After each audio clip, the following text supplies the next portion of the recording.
जय Jagannath studying with mind channel को मोर स्वागत। काली आम पार्ट 2 देखते आज आम पार्ट 3 देखा क्लास 8 साइंस तृतीय अध्याय स्वास्थ्य ही संपद।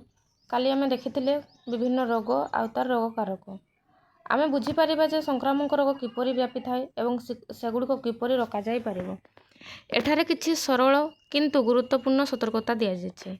देखिबा कोन कोन। प्रथम पॉइंट इम्पोर्टाट पॉइंट निजकू एवं आमर आखपाखू सफा रखा, प्रतिदिन मौलिक परिष्कार परिच्छन्नता अभ्यास करवा, रोग जीवाणु को दूर करने साबुन और पानी रे हाथ धोइबा आउ हैंडवाश रे मध्य हाथ धोइबा, काशिबा किंबा छिंकिबा समय आमर मुह एवं नाक को घोड़ाई रखिबा, भिड़ स्थान में मास्क पिंधि सुरक्षित रहिबा। सब भिड़ को गले बा धुआं धूली को गले तुम्हें मास्क पिंधिबो। तौलिया और रुमाल भली व्यक्तिगत जिनिस अन्य काहाको व्यवहार करने को देबा नहीं, आउ गामुछा मध्य देव नहीं। आमर घर खाद्य और पानी को परिष्कार रखा, सब खाद्य घोड़े रखा जमी माछी मशाठू दूरे रुहे। आम असुस्थ समय घरे रहिबा एवं विश्राम नेबा द्वारा आम शरीर सुस्थ रहिबा सह अन्य माननकु रोग व्यापियाको दिए नहीं। किछि संक्रामक रोग आम शरीर भितर रहुथिबा कुर्मी द्वारा हुए। सेमाने शरीर पोषण पदार्थ ग्रहण करी परजीवी भाव में बंचती। जो माने अन्य जीव शरीर खाद्य ग्रहण करी बंचती सेमानंकु परजीवी कहुए। एही कुर्मी गुड़िक दूषित खाद्य जल माटी किंबा संक्रमित लोक और पशुक संस्पर्श द्वारा व्यापी थाए। अण संक्रमक रोग किपरि हुए तुम जानिछ। कर्कट मधुमेह श्वास भली अण संक्रमक रोग गुड़िक जीवनशैली खाद्य किंबा परिवेश सहित जड़ित। एगुड़िक भारत में मृत्युर सबुठारु साधारण कारक। केतेक स्वतंत्र पोषक अभाव हेउथिबा स्कर्वी रक्तहीनता और गलगंड भली रोग विषय तुम पूर्व श्रेणी रे जानिछ। एगुड़िक खाद्य अभावजनित रोग संक्रामक रोग नुहे। कर्कट मधुमेह और श्वास भली रोग प्रायतः दीर्घ समय 3 मासर अधिक पर्यंत रही पारे। यह दीर्घकालीन क्रोनिक डिजीज बोली कहा जाए। मधुमेह एक साधारण रोग जहाँ वयस्क और पिलामानंकु अधिक होउछि। प्रकृत में वर्तमान भारत में विश्वर सर्वाधिक संख्यक मधुमेह रोगी अच्छा। यह प्रायतः हार्मोन असंतुलन ओजन वृद्धि किंबा मेदबहुलता अस्वास्थ्यकर खाद्याभ्यास शारीरिक परिश्रमर अभाव एवं अन्यान्य कारण मानकर समाहार जोगु होइଥାଏ। आस सेगुड़िक विषय अधिक जानिबा सर्भे करवा।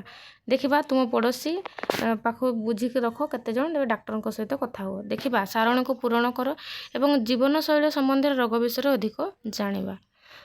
नंबर 1 साधारण जीवनशैली संबंधी रोग गुड़िकर नाम मेदबहुलता मधुमेह संकेत और लक्षण। मेदबहुलता अधिक ओजन और मोटापण। प्रस्तावित जीवनशैली परिवर्तन संतुलित खाद्य खाइबा एवं नियमित व्यायाम करबा। मधुमेह बारंबार परिस्रा अत्यधिक शोष ओजन ह्रास क्लांति आरोग्य लाभ रे मंथरता। मधुमेह पाई कौन तार भी शारीरिक व्यायाम खाद्य रे आलू पड़िबो नाही जमती सही व्यवस्था करिवो। नियमित व्यायाम आ भलो खाद्य खाइबो। रक्तचाप माने तुमने हूँ जोटा कहूँ ब्लड प्रेशर पाई भी तुमको बार बार टेंशन लगबो मुंड बथा हबो बा अशांति लगबो से तापाई सब माइंड फ्री होगी रहिबो। विभिन्न प्रकार योगा करबो रक्तचाप पाई बुझेला। तापरे आ हूँ कर्कट होले निशा सेवन ठारो दूरे रहिबो सब बळे बुझेला। से सब विषय रे ध्यान देबो। वैज्ञानिकों ठारो प्रेरणा डॉक्टर कमल रणा दिभे 1917-2001 जड़े अग्रणी जैव गवेषक थिले। चिकित्सा गवेषक डॉक्टर कमली रणा दिभे 1917-2001 जड़े अग्रणी जैव गवेषक थिले। मन रखिदेव छुआ मैंने। हॉर्मोन एवं किछि भूताणु कर्कट रोग सह किपरि संपृक्त से अध्ययन करथिले। जे कर्कट रोगर चिकित्सा और प्रतिरोध को उन्नत करिबारे साहाय्य करियछि। तांकर कार्य मध्ये यह दर्शाइथिला जे किपरि तमाखु खाद्य और प्रदूषण विशेष करी कर्कट रोग को विपद को वृद्धि करिपारे। से सुस्थ जीवनशैली गुरुत्व उपर आलोकपात करथिले। रोग को किपरि प्रतिरोध और नियंत्रण करिहबो। तेबे रोग को केमती आमे माने टिके माने भलो रही पारबा सुस्थ। तुम्हें हुए तो चिकित्सा ठारो प्रतिषेधक भलो बा prevention is better than cure ए लाइनटा मन रखबो। एही वाक्यटी को सुनिथिबो। संक्रामक एवं अणसंक्रामक रोगरू निजको रक्षा पाइबा गुरुत्वपूर्ण। आस बढ़िबा कोन दियाइछे। ओडिशा रे गोष्ठी नेतृत्वाधीन परिमल अभियान। ओडिशार भद्रक जिल्ला रे एक गोष्ठी परिमल अभियान अधिक लोकंकु शौचालय निर्माण एवं व्यवहार करिबार साहाय्य करथिला। ଏହା ଖୋଲା ମଳତ୍ୟାଗକୁ ଯଥେଷ୍ଟ ହ୍ରାସ କରି ତରଳ ଝାଡ଼ା ଏବଂ ସଂକ୍ରମଣ ଘଟଣା ଏବଂ ଶିଶୁ ସ୍ୱାସ୍ଥ୍ୟରେ ଉନ୍ନତି ଆଣିଥିଲା। ଏହି ନିର୍ଦ୍ଦିଷ୍ଟ ଅଧ୍ୟୟନରୁ ତୁମେ କ'ଣ ସୂଚନା ପାଇଲ? ଉତ୍ତମ ପରିମଳ ବ୍ୟବସ୍ଥା ଭଳି ସରଳ ପଦକ୍ଷେପଗୁଡ଼ିକ ସଂକ୍ରାମକ ରୋଗ ପ୍ରସାରକୁ ବହୁ ପରିମାଣରେ ହ୍ରାସ କରିପାରିବ। ତୁମ ଅଞ୍ଚଳରେ ଅନୁଷ୍ଠିତ ହେଉଥିବା ଏପରି ସାମୂହିକ ଅଭିଯାନ ବିଷୟରେ ତଥ୍ୟ ସଂଗ୍ରହ କରି ତୁମ ଶ୍ରେଣୀରେ ଆଲୋଚନା। ରୋଗ ସହିତ ଲଢ଼ିବା ପାଇଁ ଶରୀରର କ୍ଷମତା। ତେବେ ତୁମେ ସେତିକି ତୁମ ପାଖରେ କ୍ଷମତା ରହିବା ଦରକାର। ଦେଖିବା କ'ଣ ଲେଖା ହେଇଛି। ଲକ୍ଷ୍ୟ କରିଥିବ ଯେ ସମାନ ପରିବେଶରେ ରହି ମଧ୍ୟ କିଛି ଲୋକ ଅନ୍ୟମାନଙ୍କ ତୁଳନାରେ ଅଧିକ ଅସୁସ୍ଥ ହୁଅନ୍ତି। ଏପରି କାହିଁକି ହୁଏ ତୁମେ ଜାଣିଛ କି? ରୋଗ ସହିତ ଲଢ଼ିବା ପାଇଁ ଆମ ଶରୀରର ପ୍ରାକୃତିକ କ୍ଷମତାକୁ ରୋଗ ପ୍ରତିରୋଧକ ବା ଇମ୍ୟୁନିଟି ଶକ୍ତି କୁହାଯାଏ। ଆମ ଶରୀରରେ ରୋଗ ପ୍ରତିରୋଧକ ଶକ୍ତି ନାମକ ଏକ ସ୍ୱତନ୍ତ୍ର ବ୍ୟବସ୍ଥା ରହିଛି ଯାହା ରୋଗ ବିରୁଦ୍ଧରେ ଲଢ଼ିବା ସାହାଯ୍ୟ କରେ। ଆମ ବଡ଼ିକୁ ଦେଖିବ କିଛି କିଛି ଜିନିଷ ଜଣକୁ ହେଇଥିବ ହେଲେ ବି ତୁମକୁ ଡେଇଁ ନଥାଏ। କି ପାଇଁ ନା ତୁମ ଦେହରେ ରୋଗ ପ୍ରତିରୋଧକ ଶକ୍ତି ଥାଏ ବୋଲି। ତୁମେ ପିଲାମାନେ ପୋଲିଓ, ଟିଟାନାସ୍, ମିଳିମିଳା ଏବଂ ହେପାଟାଇଟିସ୍ ବି ଭଳି ରୋଗରୁ ନିଜକୁ ରକ୍ଷା ପାଇବା ପାଇଁ କିଛି ବୁନ୍ଦା କିମ୍ବା ଇଞ୍ଜେକ୍ସନ୍ ନେଇଥିବ। ଏଗୁଡ଼ିକ ହେଉଛି ଟୀକା ବା ଭ୍ୟାକ୍ସିନ୍ ଯାହା ଭୂତାଣୁ ଏବଂ ବୀଜାଣୁ ଦ୍ୱାରା ହେଉଥିବା ଗୁରୁତ୍ୱ ସଂକ୍ରମଣକୁ ରୋକିଥାଏ। ତେବେ ଜନ୍ମ ହେଲା ପରେ ଟୀକା ଦିଆଯାଏ। ତାପରେ ବିଭିନ୍ନ ପ୍ରକାର ଭ୍ୟାକ୍ସିନ୍ ଥାଏ 2 ବା 3 ମାସରେ ଦିଆଯାଏ। ଏହା ଏକ ଟୀକା ଆମ ଶରୀରର କ୍ଷତିକାରକ ଜୀବାଣୁକୁ ତଥା ଚିହ୍ନିବା, ପ୍ରତିରୋଧ କରିବା ପ୍ରତିରକ୍ଷା ପ୍ରଣାଳୀକୁ ବଢ଼ାଇ ଦେଇ କିଛି ରୋଗ ସହିତ ଲଢ଼ିବାରେ ସାହାଯ୍ୟ କରେ। ଏକ ରୋଗ ପ୍ରତିରୋଧକ ଶକ୍ତି କିମ୍ବା ଟୀକାର ସଂସ୍ପର୍ଶରେ ଆସିବା ପରେ ବିକଶିତ ହୋଇଥିବା ପ୍ରତିରୋଧ ଶକ୍ତିକୁ ଅର୍ଜିତ ପ୍ରତିରକ୍ଷା ଶକ୍ତି କୁହାଯାଏ। ଦୁର୍ବଳ କିମ୍ବା ମୃତ ରୋଗକାରକ ଅଣୁଜୀବ କିମ୍ବା ନିଷ୍କ୍ରିୟ ଓ ଅଣ-କ୍ଷତିକାରକ ରୋଗକାରକ ଅଣୁଜୀବ ଅଂଶରୁ ବିଭିନ୍ନ ଉପାୟରେ ଟୀକା ତିଆରି କରାଯାଇପାରିବ। କିଛି ନୂତନ ଟୀକା ଆମ ଶରୀରରେ କୋଷଗୁଡ଼ିକ ଜୀବାଣୁରୁ ଅଣ-କ୍ଷତିକାରକ ଅଂଶ ତିଆରି କରିବାକୁ ନିର୍ଦ୍ଦେଶ ଦିଏ ଯାହା ସାହାଯ୍ୟରେ ଆମେ ଶରୀରର ରୋଗ ପ୍ରତିରକ୍ଷା ସଂସ୍ଥା ରୋଗ ବିରୋଧରେ ଲଢ଼ିବାକୁ ଶିଖୁ। ଉଦାହରଣ ସ୍ୱରୂପ ଆଘାତ ଉପରେ ଦିଆଯାଇଥିବା ଟିଟାନାସ୍ ଟୀକା ଟିଟାନାସ୍ ସୃଷ୍ଟିକାରୀ ଜୀବାଣୁ ଦ୍ୱାରା ସଂକ୍ରମଣରୁ ରକ୍ଷା କରେ। ଏଥିରେ ଏକ ନିଷ୍କ୍ରିୟ ଜୀବାଣୁ ପ୍ରତିଷେଧକ ଥାଏ ଯାହା ରୋଗ ସୃଷ୍ଟି ନକରି ପ୍ରତିରକ୍ଷା ପ୍ରଣାଳୀକୁ ସୁରକ୍ଷା ପ୍ରଦାନ କରିଥାଏ। ତୁମେ ଜାଣିଛ କି ପ୍ରଥମ ଟୀକା କେବେ ଆବିଷ୍କୃତ ହୋଇଥିଲା? ଦେଖିବା। ଏଡୱାର୍ଡ ଜେନର ଏବଂ ବସନ୍ତ ଟୀକା। କିଏ ବାହାର କରିଥିଲେ? ଏଡୱାର୍ଡ ଜେନର। ବସନ୍ତ ଟୀକା। ବସନ୍ତ ଏକ ମାରାତ୍ମକ ରୋଗ ଥିଲା ଯାହା ଶରୀର ସାରା ଫଟକା ସୃଷ୍ଟି କରୁଥିଲା, ଲକ୍ଷ ଲକ୍ଷ ଲୋକଙ୍କୁ ଆକ୍ରାନ୍ତ କରି ମାରି ଦେଉଥିଲା। ଗାଈ ଗୋରୁମାନଙ୍କଠାରେ ଦେଖାଯାଉଥିବା ଗୋ ବସନ୍ତ ନାମକ ଅପେକ୍ଷାକୃତ କମ୍ ମାରାତ୍ମକ ରୋଗ ମଧ୍ୟ ମଣିଷକୁ ସଂକ୍ରମିତ କରିପାରେ। 1700 ଦଶକର ଶେଷ ଆଡ଼କୁ ଇଂରାଜୀ ଡାକ୍ତର ଏଡୱାର୍ଡ ଜେନର ଆବିଷ୍କାର କରିଥିଲେ ଯେ ଯେଉଁମାନେ ଗୋ ବସନ୍ତ ରୋଗରେ ଆକ୍ରାନ୍ତ ହୋଇଥିଲେ ସେମାନଙ୍କୁ ବସନ୍ତ ହୁଏ ନାହିଁ। ଯେମାନଙ୍କୁ ଗୋ ବସନ୍ତରେ ଆକ୍ରାନ୍ତ ହୋଇଥିଲେ ସେମାନଙ୍କୁ ବସନ୍ତ। କେତେ ମସିହାରେ? 1700 ଦଶକରେ ଏଡୱାର୍ଡ ଜେନର। ମନେ ରଖିଦେବ, ଏଡୱାର୍ଡ ଜେନର ବସନ୍ତକରଣର ଟୀକା ଆରମ୍ଭ କରିଥିଲେ। ଏହା ହିଁ ପ୍ରଥମ ଟୀକା ଉଦ୍ଭାବନ କରିବା ମାର୍ଗ ଦେଖାଇଥିଲା ଏବଂ ଲୋକକୁ ବସନ୍ତ ରୋଗରୁ ରକ୍ଷା କରିଥିଲା। ଆମର ବୈଜ୍ଞାନିକ ଐତିହ୍ୟ। ଆଧୁନିକ ଟୀକାକରଣ ପୂର୍ବରୁ ଭାରତରେ ବସନ୍ତ ରୋଗରୁ ରକ୍ଷା କରିବା ପାଇଁ ପ୍ରତିରୋଧ ସୃଷ୍ଟିକାରୀ ଭେରିଓଲେସନ୍ ନାମକ ଏକ ପାରମ୍ପରିକ ପଦ୍ଧତି ଥିଲା। ଦେଖ, ଭେରିଓଲେସନ୍ କ'ଣ ଟିକେ ମନେ ରଖିବ। ଏଥିରେ ଚର୍ମକୁ ସାମାନ୍ୟ କ୍ଷତ କରି ସ୍ୱଳ୍ପ ସଂକ୍ରମଣ ସୃଷ୍ଟି କରିବା ପାଇଁ ବସନ୍ତଜନିତ ଘା'ର କିଛି ଅଂଶ ରସ ବ୍ୟବହାର କରାଯାଇ ପ୍ରତିରୋଧ ଶକ୍ତି ସୃଷ୍ଟି କରାଯାଉଥିଲା। ଏହି ପଦ୍ଧତି ପ୍ରୟୋଗ କରୁଥିବା ଲୋକଙ୍କୁ ଟୀକାଦାତା କୁହାଯାଏ। ଦେଖ, ବିଜ୍ଞାନୀ ଭଳି ଚିନ୍ତା କର। ପର୍ଯ୍ୟବେକ୍ଷଣ। ଜେନର ଦେଖିଲେ ଯେ ଗୋ ବସନ୍ତ ହୋଇଥିବା ଗୋପାଳକଙ୍କୁ ବସନ୍ତ ହୋଇନଥିଲା କାରଣ ଗୋ ବସନ୍ତ ଭୂତାଣୁ ଓ ମଣିଷ ବସନ୍ତ ଭୂତାଣୁ ଦୁଇଟି ପ୍ରାୟ ଏକା ଭଳି। ଅନୁମାନ। ଗୋ ବସନ୍ତ ଫଟକାରେ ଥିବା ରସ ଲୋକଙ୍କୁ ବସନ୍ତରୁ ରକ୍ଷା କରିପାରିବ। ତେବେ ଗୋ ବସନ୍ତ ରୋଗ ଯାହାକୁ ହେଇଛି ତାକୁ ବସନ୍ତ ରୋଗ ହେବନି। ପରୀକ୍ଷଣ। ସେ ଏକ ବାଳକକୁ ଗୋ ବସନ୍ତ ଇଞ୍ଜେକ୍ସନ୍ ଦେଇ ଏହା ପରୀକ୍ଷା କରିଥିଲେ ଯେ ପରେ ବସନ୍ତ ସଂସ୍ପର୍ଶରେ ଆସିଲେ ମଧ୍ୟ କୌଣସି ପ୍ରକାର ସଂକ୍ରମଣ ହୋଇନଥିଲା। ତାକୁ ସେ ଗୋ ବସନ୍ତ ରୋଗ ଇଞ୍ଜେକ୍ସନ୍ ଦେଲେ ତାପରେ ଯାଇକି ବସନ୍ତ ପାଖରେ ରଖିଦେଇଥିଲେ କିନ୍ତୁ ତାକୁ ହେଇନଥିଲା। ପରିମାଣ। ସେ ଜାଣିପାରିଲେ ଯେ ଗୋ ବସନ୍ତ ରସ ଦ୍ୱାରା ସଂକ୍ରମିତ ଲୋକମାନେ ଏବେ ବସନ୍ତ ରୋଗକୁ ପ୍ରତିରୋଧ କରିପାରିବେ, ମାନେ ତାକୁ ମଧ୍ୟ ଲଢ଼ି ପାରିବେ ଇଞ୍ଜେକ୍ସନ୍ ଦେଲେ। ପ୍ରୟୋଗ। ଶେଷରେ ସାମୂହିକ ଟୀକାକରଣ ସାରା ବିଶ୍ୱରେ ବସନ୍ତ ରୋଗର ନିପାତ କରିବାରେ ସାହାଯ୍ୟ କରିଥିଲା।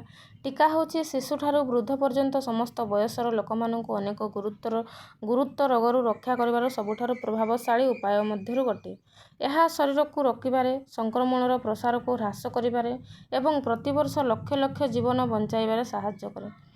ଏହା ମନେ ରଖିବା ଗୁରୁତ୍ୱପୂର୍ଣ୍ଣ ଯେ ଟୀକାଗୁଡ଼ିକ କେବଳ ରୋଗର ପ୍ରତିରୋଧ କିନ୍ତୁ ତା'ର ଚିକିତ୍ସା ନୁହେଁ।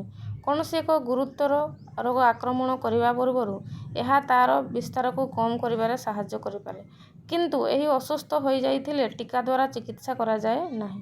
କିଛି ଲୋକ ଟୀକାଗୁଡ଼ିକୁ ଭୟ କରନ୍ତି କିମ୍ବା ସନ୍ଦେହ କରନ୍ତି, କିନ୍ତୁ ବୈଜ୍ଞାନିକ ଏବଂ ଡାକ୍ତରମାନେ ସୁରକ୍ଷା ପାଇଁ ସେଗୁଡ଼ିକ ସତର୍କତାର ସହ ପରୀକ୍ଷା କରିଥାନ୍ତି।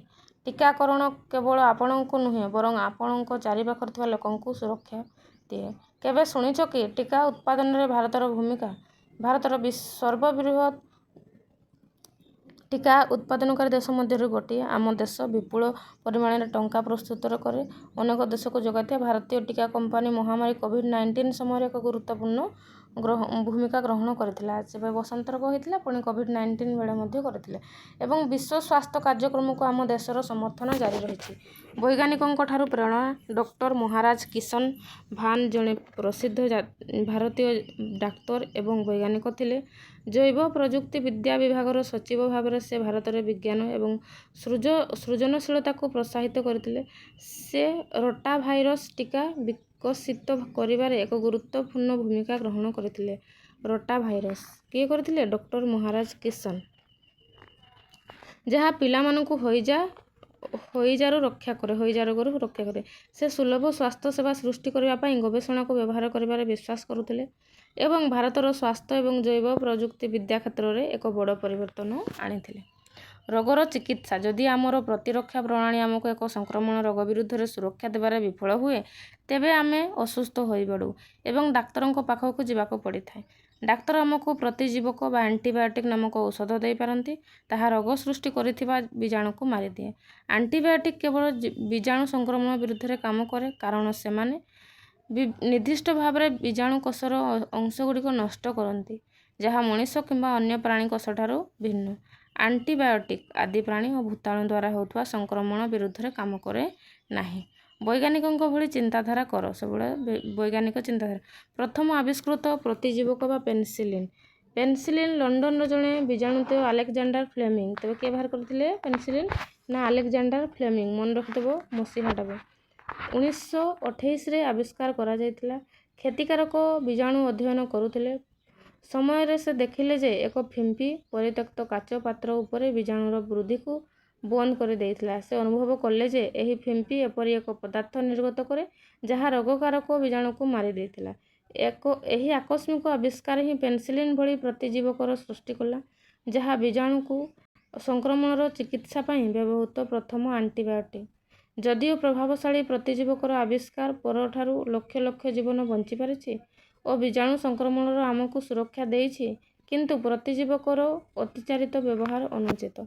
ଆଜିକାଲି ଆଣ୍ଟିବାୟୋଟିକ୍ ପ୍ରତିରୋଧ ବିଷୟରେ ଅନେକ ସମ୍ବାଦପତ୍ରରେ ଖବର ଓ ଶିରୋନାମ ପାଲଟିଛି। ଏହି ବିଷୟଟି ହେଉଛି ପୂର୍ବରୁ ଏକ ନିର୍ଦ୍ଦିଷ୍ଟ ଆଣ୍ଟିବାୟୋଟିକ୍ ଦ୍ୱାରା ମରିଯାଇଥିବା ବୀଜାଣୁ ବର୍ତ୍ତମାନ ଏହି ଆଣ୍ଟିବାୟୋଟିକ୍ ଦ୍ୱାରା ଚିକିତ୍ସା ପରେ ବି ବଞ୍ଚି ରହୁଛନ୍ତି ଏବଂ ବଂଶ ବୃଦ୍ଧି କରିବାରେ ଦେଖାଯାଉଛି। ଦେଖ, ସମ୍ପ୍ରଦାୟରେ ଆଣ୍ଟିବାୟୋଟିକ୍ ପ୍ରତିରୋଧ କିପରି ବ୍ୟାପିଥାଏ। ଦେଖ, ପ୍ରାଣୀମାନେ ଥିବା ଜୀବାଣୁମାନଙ୍କ ମଧ୍ୟରେ ପ୍ରତିରୋଧ ବିକାଶ।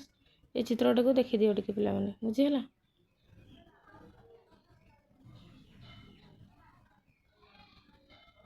ସମାଜରେ ଆଣ୍ଟିବାୟୋଟିକ୍ ପ୍ରତିରୋଧ ଜୀବାଣୁ ବ୍ୟାପିବା। ତାପରେ ଆମର ଆଣ୍ଟିବାୟୋଟିକ୍ ବିଷୟରେ କିଛି ଦିଆହେଇଛି। ସେ କହିଛି ଚିତ୍ରରେ ଦେଇଥିବା ଖରେ ସାରଣୀ ଭଲ ଭାବରେ ପଢ଼। ଏଇଗା ସବୁ ପଢ଼ବା ପାଇଁ ଚିତ୍ର 3.5 ପରେ। ରୋଗ ସୃଷ୍ଟିକାରୀ ବୀଜାଣୁ ଆଣ୍ଟିବାୟୋଟିକ୍ ପ୍ରତିରୋଧ କିପରି ବିକଶିତ ହେଉଛି ବୋଲି ତୁମେ ଭାବୁଛ? ଆଣ୍ଟିବାୟୋଟିକ୍ ପ୍ରତିରୋଧକୁ ହ୍ରାସ କରିବା ପାଇଁ ଆମେ କେଉଁ ସତର୍କତା ଅବଲମ୍ବନ କରିପାରିବା? ଆଣ୍ଟିବାୟୋଟିକ୍ ପ୍ରତିରୋଧ ସମସ୍ୟାର ମୁକାବିଲା କରିବା ପାଇଁ କେବଳ ଅନୁଭୂତି ସମ୍ପନ୍ନ ଡାକ୍ତରଙ୍କ ପରାମର୍ଶ, ଉପଯୁକ୍ତ ମାତ୍ରା ଓ ନିର୍ଦ୍ଦେଶିତ ସମୟ ଅନୁସାରେ ବ୍ୟବହାର କରାଯିବ। ପ୍ରତିଜୀବକର ଆଣ୍ଟିବାୟୋଟିକ୍ର ଅନାବଶ୍ୟକ ବ୍ୟବହାରକୁ ପ୍ରତିହତ କଲେ ଉପକାରୀ ଅଣୁଜୀବ ସଂଖ୍ୟା ବୃଦ୍ଧି ପାଏ ଏବଂ ପରବର୍ତ୍ତୀ ବଂଶଧରଙ୍କ ପାଇଁ ଏହା ଫଳପ୍ରଦ ହୁଏ। ସାଧାରଣତଃ ସ୍ୱାସ୍ଥ୍ୟ ସମସ୍ୟା ପରିଚାଳନା ପାଇଁ ଆୟୁର୍ବେଦିକ, ସିଦ୍ଧ, ୟୁନାନି ଭଳି ପାରମ୍ପରିକ ଔଷଧ ପ୍ରଣାଳୀ ବହୁ ବର୍ଷ ଧରି ଭାରତରେ ବ୍ୟବହୃତ ହୋଇଆସିଛି।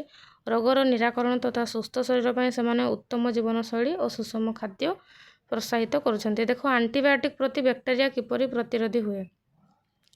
କିଛି ଅଣୁଜୀବ ବା ଆଣ୍ଟିବାୟୋଟିକ୍ ପ୍ରତି ପ୍ରତିରୋଧ ବିକଶିତ ହୁଅନ୍ତି। ଯେତେବେଳେ ଆଣ୍ଟିବାୟୋଟିକ୍ ରୋଗ ସୃଷ୍ଟି ବୀଜାଣୁକୁ ମାରିଦିଏ, ସେମାନେ ଶରୀରକୁ ସଂକ୍ରମଣ ରକ୍ଷା କରୁଥିବା ଭଲ ବୀଜାଣୁକୁ ମାରିଦିଏ। ଶରୀରରେ ଆଣ୍ଟିବାୟୋଟିକ୍ ପ୍ରତିରୋଧୀ ବୀଜାଣୁ ବୃଦ୍ଧି ପାଏ। କିଛି ବୀଜାଣୁ ଅନ୍ୟ ବୀଜାଣୁ ଆଣ୍ଟିବାୟୋଟିକ୍ ପ୍ରତିରୋଧ ସ୍ଥାନ କରନ୍ତି, ଯାହା ଅଧିକ ସମସ୍ୟା ସୃଷ୍ଟି କରେ। ମୋ ମୋ ମାଆଙ୍କ ପାଇଁ ମୋତେ ଆଣ୍ଟିବାୟୋଟିକ୍ ଦରକାର। ତାଙ୍କର ଗଳା ଯନ୍ତ୍ରଣା ଏବଂ ଜ୍ୱର ହେଉଛି। ତୁମେ ଡାକ୍ତରଙ୍କ ଠାରୁ ଏକ ପ୍ରେସ୍କ୍ରିପ୍ସନ୍ ନେବାକୁ ପଡ଼ିବ। ଆପଣ କ'ଣ ଆପଣଙ୍କ ଗୋରୁମାନଙ୍କୁ ଆଣ୍ଟିବାୟୋଟିକ୍ ଦେଉଛନ୍ତି? ନା, ମୁଁ କୌଣସି ଆଣ୍ଟିବାୟୋଟିକ୍ ବ୍ୟବହାର କରୁନାହିଁ। ନା ନା, ତୁମର ଗୋରୁମାନଙ୍କୁ ଆଣ୍ଟିବାୟୋଟିକ୍ ଇଞ୍ଜେକ୍ସନ୍ ଦିଅ ନାହିଁ, ନଚେତ୍ ଏହା ଆଣ୍ଟିବାୟୋଟିକ୍ ପ୍ରତିରୋଧୀ ବିକଶିତ କରିବ।